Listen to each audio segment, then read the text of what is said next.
Hello everybody, welcome back to NC Thrills, and today we're going to rank every coaster that has ever operated at Busch Gardens Tampa Bay. Let's go. So, to start off, what is the worst coaster in Busch Gardens history? And I'd probably say it's Air Grover. Yes, it is the kiddie coaster. It is the Zero Force coaster. Nothing too crazy. I did Super Grover or Grover's Alpine Express, I believe, at Busch Gardens Williamsburg, and that's pretty good. I've also done Beach Rescue Racer at SeaWorld San Antonio, so I got a pretty good feel of what these do. So this is actually, it's a nice, good family coaster. It's probably a little too much for like the smallest bunch, but I don't know, maybe it's not. But it's a good kiddie family coaster. Next up, number 12, I'm giving it to Sand Serpent, the defunct Wild Mouse coaster. It used to operate at Busch Gardens Williamsburg, then it got moved to Busch Gardens Tampa as Cheetah Chase, and then Cheetah Hunt got put in, so they renamed it to Sand Serpent. It is a small park model mock wild mouse. Nothing special. You go right into the twists and turns. But if these things hit, the trims hit pretty well, then you're just right. It's not fun. The ride's not any good. But again, it's just a wild mouse. Nothing too crazy. That's why I got it at number 12. Okay. Next up, we got Phoenix Rising, the 2024 B&M Family Invert. I did not ride this whenever I was there because it was not built. I have also, everything so far I've not been on, but again, I've been on Wild Mouse at Hershey. I've been on Ricochet at Carowinds, which is the exact same ride as Sand Serpent. So Phoenix Rising is the only ride that I don't have anything comparable to, but I'm just thinking it's got a rattle to it from what I hear. The layout's not too crazy, so that's why I got it at number 11.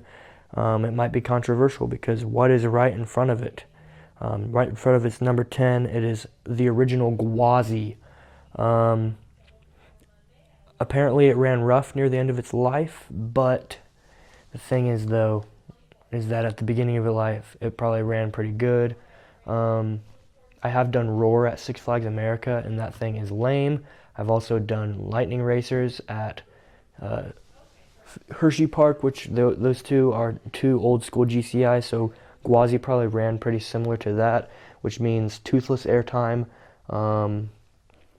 and not really a lot of force. Some good lateral forces, but not great.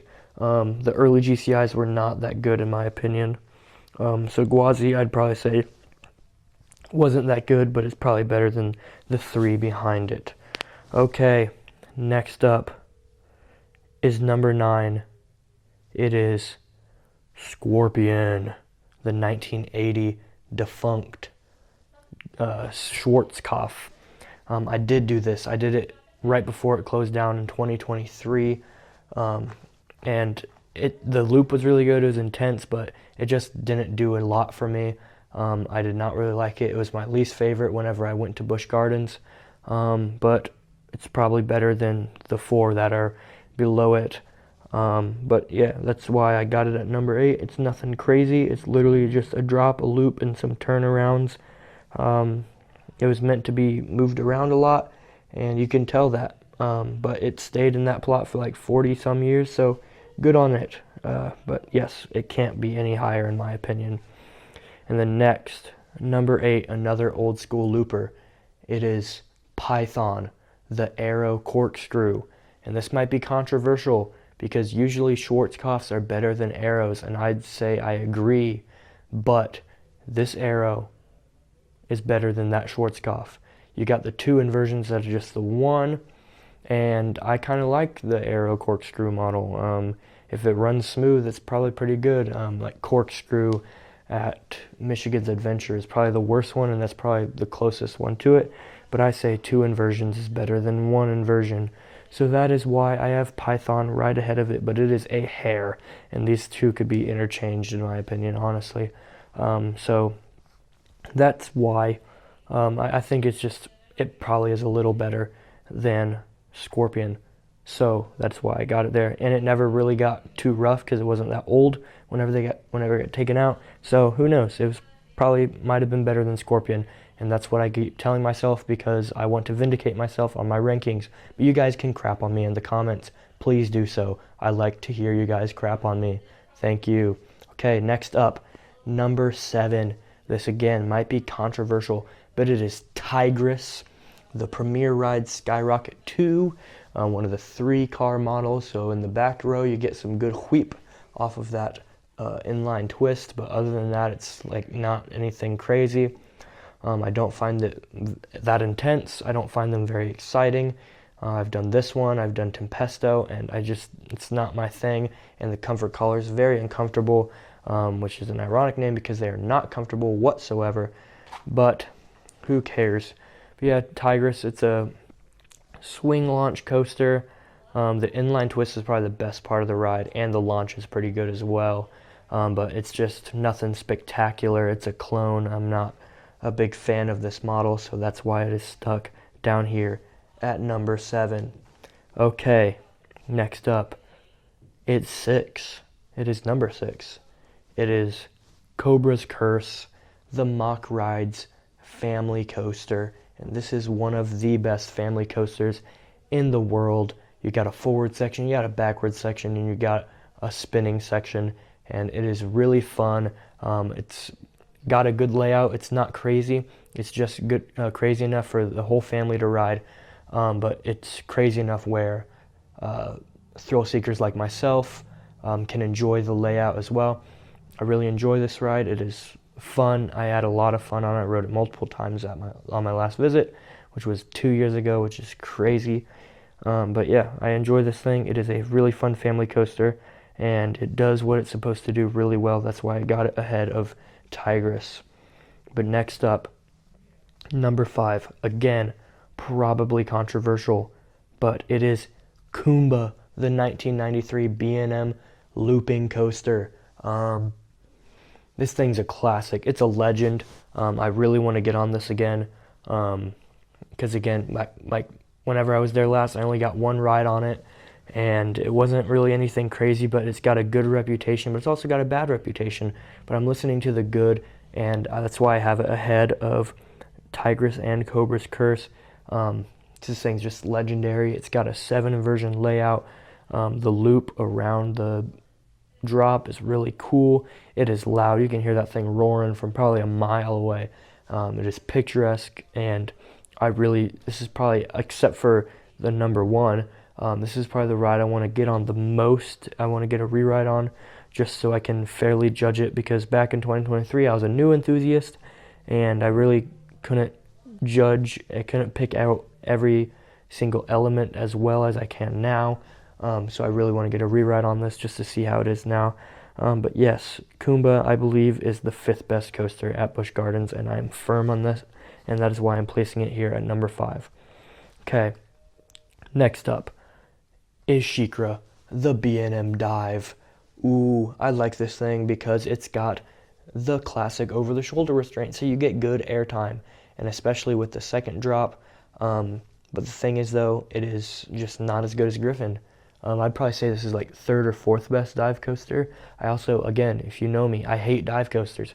So that's but I think this is a good one. It's got the cool splashdown. I like the theming around it. The drop into that little tunnel on the second drop is really cool. I just wish it had more elements. That one Immelman just isn't enough to get it any higher. Okay, next up, number 3. Again, probably controversial, but it is Cheetah Hunt. This thing is really fun. It was my first ever Intamin multi-launch coaster, and I had a blast on it back in 2023. That ending is probably my favorite part of the ride, which was funny enough. Those little twists and turns. It's like Baby Maverick. But after riding Maverick, I learned that this thing isn't as good as it really should be. If it took those elements just some probably 10 miles per hour faster, it'd probably be one of the best coasters in the country. But sadly, it's just a little too slow. I'd compare it most to Hagrid's at Islands of Adventure, which it's kind of supposed to be a thrill extreme coaster. So why is it getting compared to a family thrill coaster? I don't know. That's just how it runs. And it's got those hard plastic restraints. But other than that, I really enjoy the layout. It's fun. I had a blast on it. So that is why it is at number 3. But again, probably once I get back to Busch Gardens, my rankings will probably change a lot. But this is what I got now.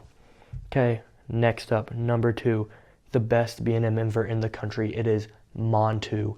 Boy, do I love this thing. It is cool. I know everyone hates on the yellow and blue color scheme, the new one, but I enjoy the color scheme. I think I like it more than the classic color scheme.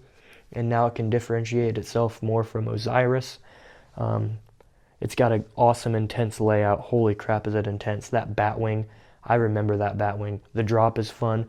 Those corkscrews through the trenches, just the trenches in general. It is such a pretty ride. And it is a fun ride. It is intense.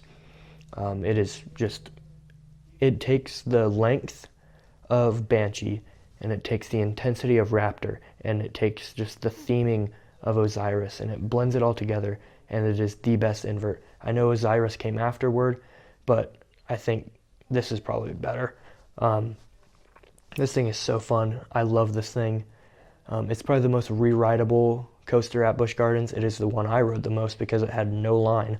So I just kept going and going and going at it. Such a blast on it. Incredible coaster. Number 2 is Montu, and it'd probably be the number 1 if 2022 never existed and Iron Gwazi opened. And in my opinion, Iron Gwazi is the best roller coaster probably in the world, if not the world, in the country. It's not my number 1, it's my number 4, but I believe that it probably has the best layout, best pacing. It is the best roller coaster overall in the country. My only complaint is that it's not long enough, so that is why I have what I have ahead of it. I like a good long ride where it's just breakneck the entire time. But maybe once I rewrite it, I'll push it up. I don't know. I really want to get on this thing. Sadly, I hear it's not operating as it should be because the park sucks. Yeah. But yeah, Iron Gwazi, incredible ride. The death roll is something else. The 91-degree drop at 206 feet is insane. It is fast. That wave turn, holy crap. This ride can just be defined as holy crap because it was nuts. And I had such a blast on it. Rode it multiple times. It had a fairly short wait. Most of my ride, not fairly short, but short enough, because at the beginning of the day it was running like an hour and a half, and then near the end of the day it was 45 minutes, and that's when I rode it. So I got 1 day ride and then 2 night rides, and it was just so much fun. I really want to get back to this park so bad because so many of these coasters, it needs a fresh ride from me now from me 2 years ago. I've, like, my credit count whenever I went to this park, I ended my credit count after I left Busch Gardens was at like 35. I have a 190 roller coasters. That's like 150 new coasters that I've ridden since going to Busch Gardens, and I really want to get back here, especially for Phoenix Rising, so I can get that credit, add another bump up to my number. And Iron Gwazi, Kumba, all these rides are so iconic, so cool, and I can't wait to get back. And that's my ranking. Hope you enjoyed the video.